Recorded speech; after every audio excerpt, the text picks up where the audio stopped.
Bonjour, aujourd'hui je voulais revenir une fois de plus sur la torture électronique ou harcèlement électromagnétique. Euh, pour ceux qui arriveraient sur cette chaîne, le harcèlement électromagnétique, c'est une persécution exercée à distance via un dispositif de haute technologie qui permet d'envoyer des ondes à travers les matières et à distance, comme je le disais, plus ou moins longue, hein, parce qu'on ne connaît pas la portée exacte, et puis non plus vraiment le procédé utilisé pour torturer quelqu'un à distance. Mais le fait est que c'est équivalent au syndrome de la Havane, c'est-à-dire en 2017, il y a une affaire qui est sortie sur le personnel diplomatique américain en déplacement à Cuba, qui a été visé par micro-ondes à distance. Là, c'est la même chose, mais alors de manière complètement souterraine et peut-être plus progressivement que le syndrome de la Havane. Toujours est-il qu'un dispositif permet de torturer via des micro-ondes des individus à distance. Et pour le coup, des individus qui ne sont pas diplomates. Et pour certains, pour nombre d'entre eux, je dirais, qui étaient torturés bien avant que l'affaire du syndrome de la Havane ne sorte, qui étaient torturés de cette façon-là, bien avant que l'affaire des diplomates américains à Cuba. Mais ça, j'y reviendrai au syndrome de la Havane. Pour le moment, je vais parler de ma situation en tant que personne ciblée par ce dispositif. Donc, parce que oui, ça évolue et j'ai cru longtemps qu'il était localisé pour ma part. Et effectivement, quand je m'absentais de chez moi, je ressentais encore quelques douleurs, quelques tirs d'ondes, les privations de sommeil. La première nuit, les premières 24 heures, on va dire, où j'étais absente de chez moi. Et par la suite, ça s'arrêtait quand même. Donc j'ai longtemps pensé que c'est parce qu'il ne pouvait pas m'atteindre quand j'étais à une certaine distance de chez moi et, et que ce que je ressentais les premières 24 heures, c'était peut-être le cerveau qui avait emmagasiné quelque part, qui avait gardé une mémoire traumatique des persécutions passées chez moi, qui sont quand même assez intenses. Et peut-être que quand je m'absentais, le cerveau gardait ça pendant quelques heures encore avant de pouvoir un peu relâcher la pression, si je puis dire. Mais le fait est que depuis quelque temps, je peux m'apercevoir même quand je me déplace à plus longue distance, je suis ciblée. J'ai pu m'en apercevoir le week-end dernier parce que j'étais à une vingtaine de kilomètres de chez moi et j'ai été fortement agressée pendant la nuit. Donc, alors soit les harceleurs, et c'est nouveau dans leur menu de la torture high-tech, peuvent me harceler à plus longue distance depuis récemment, soit ils pouvaient le faire depuis un certain temps, mais ils ne le faisaient pas pour des raisons X, hein, et ils ont décidé du coup de le faire aussi, voilà. Suivant aussi les moments où il y a une main d'œuvre plus importante, donc qui peut aussi expliquer un ciblage plus important aussi, parce qu'il y aurait plus aussi de disponibilité pour exercer à distance, voilà. Faut savoir que dans mon cas, au tout début de mon harcèlement en 2014, je sentais un engin qu'on déplaçait, et plusieurs cibles ont mentionné cette impression d'engin qu'on déplaçait derrière un mur, et les tortures commençaient juste après, les attaques à micro-ondes. Avec toutes sortes de mots comme des douleurs, des sursauts. Alors je vais pas redire tout, hein, des nausées, des tremblements sous-cutanés, des maux de tête, des éclairs intracrâniens, des douleurs un peu sur tout le corps comme des sensations de piqûres d'aiguille, des brûlures, voilà, et j'en passe.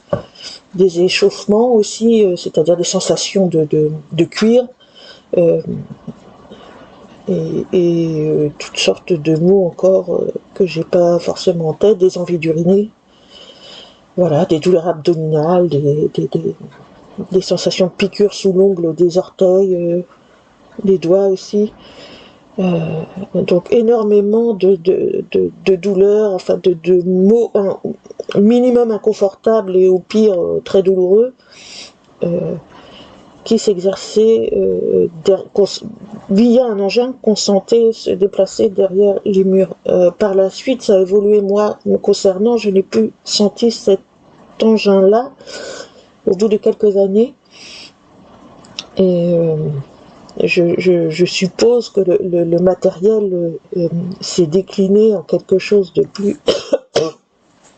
comment dire, le matériel s'est popularisé, on va dire, ou miniaturisé, et les deux peut-être. Hein, et l'impression que ça me donne, c'est qu'il a été décliné sur des portables que les personnes qui me harcèlent ont distribué un peu dans leur entourage comme des petits biscuits, quoi, ce qui expliquerait un harcèlement H24 et qui s'étend dernièrement, c'est pour ça que je fais une vidéo aussi aujourd'hui là-dessus, qui s'étend dernièrement au niveau du gangstalking jusqu'à mon travail. Alors jusqu'ici, pareil, c'était essentiellement quand j'allais travailler. Alors pour spécifier un peu les choses, j'aime pas trop parler du privé, mais là c'est plus facile pour situer le harcèlement, puis certains contextes aussi. Je suis femme de ménage à domicile et donc je me déplace beaucoup d'un endroit à un autre et ça me suit. Alors en l'occurrence, c'était du gangstalking via des hostilités sonores, essentiellement par les volatiles, les goélands qui criaient autour de moi. D'ailleurs, ça me poursuit depuis 2014. Les goélands, c'est quelque chose qui est resté dans le harcèlement on va dire, de permanent depuis 2014. Autant comme il y a des modus operandi, une façon de procéder des harceleurs, des fois qui changeaient. Donc, comme les bruits de perceuse, à un moment donné, ça a laissé la place à des toc-toc-toc, les toc-toc-toc à des tic-tic-tic, enfin voilà, suivant où je me trouvais. Les goélands, par contre, ont toujours été là, dès le départ, avec des cris précis. Alors, soit c'était des cris de goélands enregistrés, quand c'était dans l'entourage de mon logement, soit c'était des cris de vrais goélands, parce que les ondes et les goélands, ça marche pas bien ensemble. Donc je pense que les harceleurs à ce moment-là déclenchaient quelque chose quand il y avait des goélands qui passaient dans le coin et ça les faisait crier. Et puis c'est devenu un peu systématique partout dans mes déplacements. Mais depuis récemment, c'est venu ajouter autre chose que des goélands, c'est-à-dire des situations de douleur ou de gêne minimum, hein, situation vraiment inconfortable au travail, c'est-à-dire que depuis 2 mardis consécutifs, en fait, à la même heure, entre 11h et midi, j'ai la sensation d'une paille dans l'œil. Ça fait très mal. Hein. Le problème dans le harcèlement électromagnétique et la torture à distance, c'est que ce genre de douleur-là, ça vient tout seul et ça s'arrête tout seul. Vous pouvez vous frotter l'œil, aller voir dans un miroir si vous avez un cil dans l'œil, une poussière qui est restée dans l'œil, tout le monde sait ce que ça fait. Dans ce type de harcèlement, vous ne pouvez qu'attendre que les harceleurs, du haut de leur crétinerie patentée, je dirais, daignent arrêter cette sensation et ça s'arrête tout seul. Jusqu'ici, je n'avais pas ce genre d'attaque au travail. Donc là, ça devient beaucoup plus difficile de travailler, notamment avec des personnes qui sont déjà en difficulté parce qu'elles ne comprennent pas ce qui vous arrive. Et là, vous avez l'œil qui pleure, enfin l'œil tout rouge, parce que même si vous savez d'où ça vient, vous ne pouvez pas vous empêcher de frotter l'œil. Donc ça fait encore plus mal, et vous savez que la seule chose qui peut arrêter ça, c'est que c'est tout simplement que la personne qui est au bout de la manette, on va dire, décide d'arrêter. Ça s'arrête tout seul. Donc ça fait 2 fois de suite que ça me le fait. Des inconforts, hein, des moments précis. Donc généralement, c'est des envies provoquées, des envies d'uriner provoquées au moment où j'arrive au travail. Donc là, vous arrivez chez la personne. Vous avez pris vos précautions chez vous, mais vous avez quand même envie d'aller aux toilettes. C'est ce genre aussi pour eux aussi, c'est une façon d'asseoir leur domination, c'est aussi d'humilier la cible. Toujours créer des situations inconfortables. l'affaire Roté aussi, ce genre de choses, c'est rigolo, quoi. Et je pense qu'en 2014, c'était des jeunes adultes qui s'adonnaient à ça. Euh, C'était peut-être aussi à l'époque, il y avait peut-être des enfants en bas âge qui étaient complètement indépendants du harcèlement et qui ont grandi par la suite dans cet environnement et quelque part sont venus alimenter le harcèlement des adultes. Voilà, parce qu'ils ont grandi avec ça déjà dans leur proximité comme étant un état, quelque chose de normal. Hein. Et je l'avais déjà mentionné, hein, vous avez la télé dans le salon, vous avez les téléphones portables, vous avez les ordinateurs, et puis vous avez le petit matériel à côté qui torture la voisine. Donc quand on grandit, ben, pourquoi pas l'utiliser aussi, puisqu'on a été habitué à cet environnement-là comme étant un environnement normal. Il y a le harcèlement électromagnétique et les citoyens, je le rappelle, ordinaires qui s'adonnent à cette torture, hein, parce que c'est pas forcément des gens qui ont été formés à torturer. Hein. On n'est pas dans un conflit armé, dans une guerre où il y a un personnel de formé à la torture ou à des interrogatoires forcés, on va dire. Hein. On est dans un pays qui est encore en paix, je dis encore parce que ça va peut-être pas durer, enfin en apparence en paix quand même, en sécurité par rapport à d'autres. Hein. Les médias ont beau faire en sorte de créer toujours le climat le plus anxiogène possible, on est quand même malgré tout, par rapport à bien d'autres pays, dans une situation de sécurité et de paix, du moins apparente, on va dire. On risque pas de se prendre une bombe ou un missile quand on sort de chez nous. Il va pas y avoir des individus armés qui vont venir chez vous pour vous tirer dessus, quoi. Voilà, je schématise, et pour autant, dans ce petit dans cette petite ambiance assez saine en apparence, au sein de laquelle on soupçonnerait pas le voisin de vous infliger de la torture, et ben derrière les murs des gens torturent, et derrière d'autres murs des gens sont torturés. Voilà, c'est tout. En 2024, en France en tout cas, et dans bien d'autres pays, ça se passe comme ça.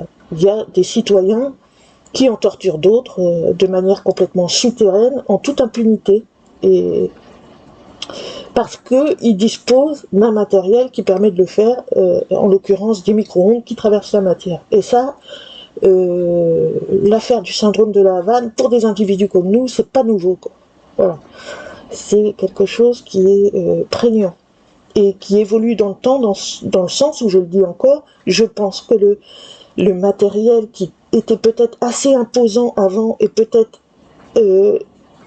d'un certain prix aussi, est devenu accessible. Voilà. Je pense qu'il faut quand même avoir des connaissances dans l'armée pour se le procurer, mais je pense aussi qu'on peut l'utiliser, que tout à chacun peut l'utiliser de manière assez facile.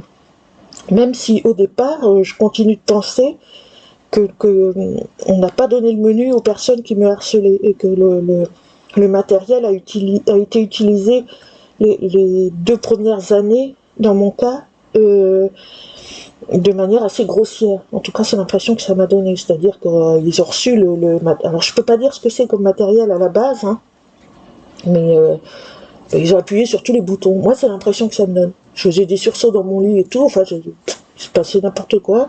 Comme s'ils avaient eu un matériel avec plein de boutons, puis qu'ils avaient essayé tous les boutons. Comme quand vous avez un nouveau piano, vous touchez à toutes les touches. Par la suite, avec le temps, c'est comme s'ils avaient appris à s'en servir, à peaufiner à chaque fois un peu plus la torture. Voilà. À créer certaines fréquences, puisque c'est des micro-ondes, donc il y a des basses fréquences, des hautes fréquences, et suivant les fréquences qu'ils vous envoient, bah, ça va vous donner tel mot ou tel autre. Et je pense qu'ils ont appris à peaufiner le matériel, et c'est un peu comme dans les jeux vidéo, vous avez peut-être des options aussi qui s'ajoutent avec les années. Peut-être que c'est développé avec les années des options que vous avez pu vous procurer progressivement. Voilà. Oh bah tiens, vous pouvez acheter ça, hein, ça permet ça aussi, ça permet ça en plus. Ce qui expliquerait peut-être que certains ont la V2K puis d'autres non. Enfin, on ne sait pas. Hein. Est-ce qu'il y a une version premium et une version classique On ne sait pas non plus ça. Mais tout ce qu'on peut dire, enfin moi tout ce que je peux dire dans mon cas, c'est qu'il y a une nette impression dans les 10 ans que j'ai passé là, sous la torture, que le matériel a évolué et s'est popularisé. Et encore une fois, les harceleurs l'ont quelque part distribué un peu comme on distribue des petits biscuits. Bah tiens, toi je te donne le kit et puis toi aussi, toi t'es sympa, je te le donne aussi. Et les individus, avec le temps aussi, parce que ça fait 10 ans, ont changé. Voilà. Il y a pu y avoir des individus harceleurs qui sont partis de mon environnement, il y en a d'autres qui sont arrivés. C'est comme dans une vie, en fait. Hein. Vous perdez des amis, vous en trouvez d'autres. Là, je pense que les harceleurs, ben, ils sont pas pareils. Ils sont comme c'est monsieur et madame tout le monde, ben, ils ont peut-être perdu des amis, ils en ont trouvé d'autres. Et c'est ce qui fait aussi que la torture a évolué et s'est déclinée avec aussi le changement du matériel. Donc là, pour moi, ça s'étend jusqu'au travail et sur la distance aussi. Et c'est un peu différent, suivant qui est à la manette, hein, toujours pareil. Je pense aussi qu'on est quand même, indépendamment du harcèlement qui nous occupe, dans une société où il n'y a pas vraiment de curseur hein, pour les plus jeunes, tout est rigolo, donc il y a cette espèce d'arrivée avec Internet qui fait que les individus qui sont nés avec Internet ont été habitués quelque part à pouvoir surfer et découvrir toutes sortes de choses sur Internet, un certain degré de violence et tout auquel on n'était pas confronté avant. Et aussi, je pense aussi à la pornographie qui est assez facilement visible sur Internet, hein, sans qu'il y ait forcément de verrouillage parental. Donc, ça autorise aussi peut-être les plus jeunes, une fois pas tous heureusement, hein, mais à banaliser la violence actuelle et tout ce qui relève de la sexualité, quoi. Voilà, comme étant quelque chose de normal. C'est ce qui explique aussi, j'écoutais dernièrement, voilà, un tueur à gages de 14 ans qui avait appuyé sur la détente assez facilement dans une voiture, et puis à 14 ans, il avait déjà tué 6 personnes, quoi. Bon. Ça explique aussi le harcèlement scolaire. Il y en a toujours eu du harcèlement scolaire, mais là on va dans des extrémités, c'est-à-dire il y a la mort au bout du compte avec ce côté complètement absent de l'aspect définitif de la mort pour ceux qui la perpétuent ou qui font en sorte que ça arrive qu'un de leurs camarades de classe se suicide, quoi, parce que c'est rigolo aussi. Donc il y a non seulement le matériel, un matériel qui est créé en amont, qui est fabriqué, qui est peaufiné en amont pour torturer à distance, mais il y a aussi des êtres humains qui sont là et favorablement, je dirais aussi, dans cette réalité-là, pour utiliser ce matériel sans se poser de questions et voilà quoi. Et malheureusement, on est dans cette période-là qui veut que un matériel délétère soit d'un côté créé et que des êtres humains soient prêts de l'autre côté. Tous les éléments sont rassemblés pour perpétrer quelque part ce qui nous arrive en toute impunité, quoi. Voilà. Et de manière très souterraine, ni vu ni connu. Et puis l'ambiance mondiale actuelle est favorable à ce développement-là, parce qu'il n'y a plus de curseur. Voilà. Il y a toujours eu, chaque génération, voilà, de jeunes fait ses conneries. Il y a toujours des moments charnières comme ça dans l'histoire de l'homme qui fait que il y a des périodes toujours un peu difficiles. Mais là, on rentre vraiment dans un cumul d'événements qui sont favorables à tout ça. Et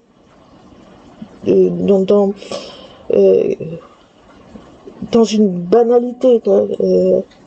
Pour la plupart, ça reste quelque chose de...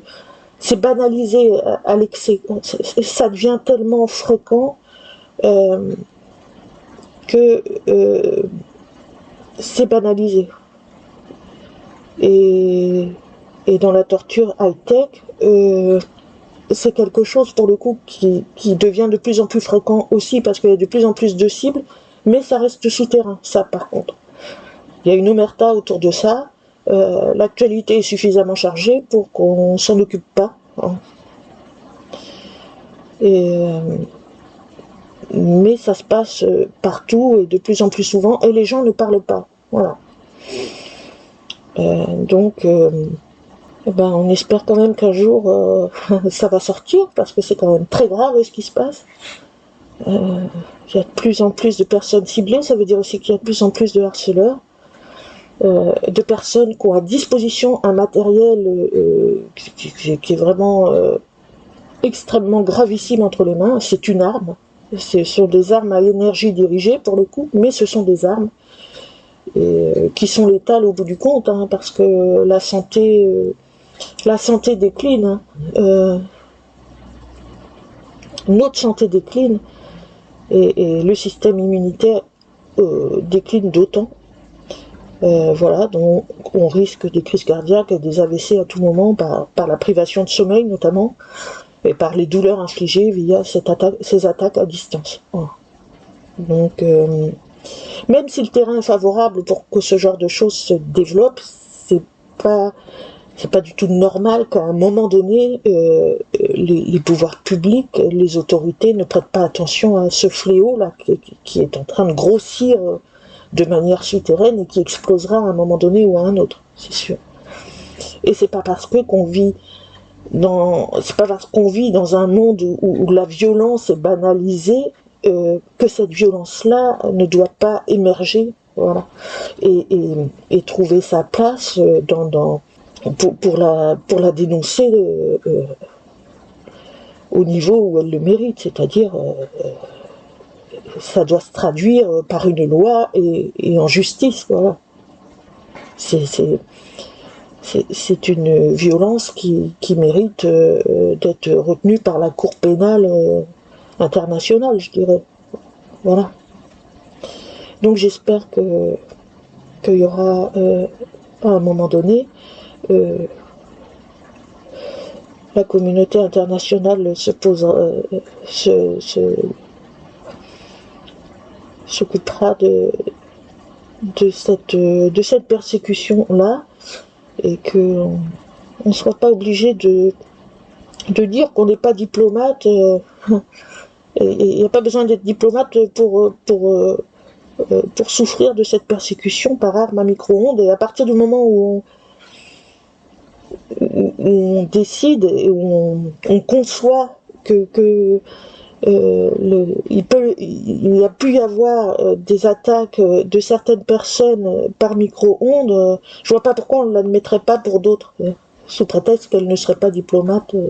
Voilà. D'autant plus quand ces personnes subissent ce genre de torture bien avant que l'affaire de la Havane ne soit sur le tapis, si je puis dire. Donc voilà, j'espère que ça sortira. Bon courage à toutes les personnes ciblées et à plus tard.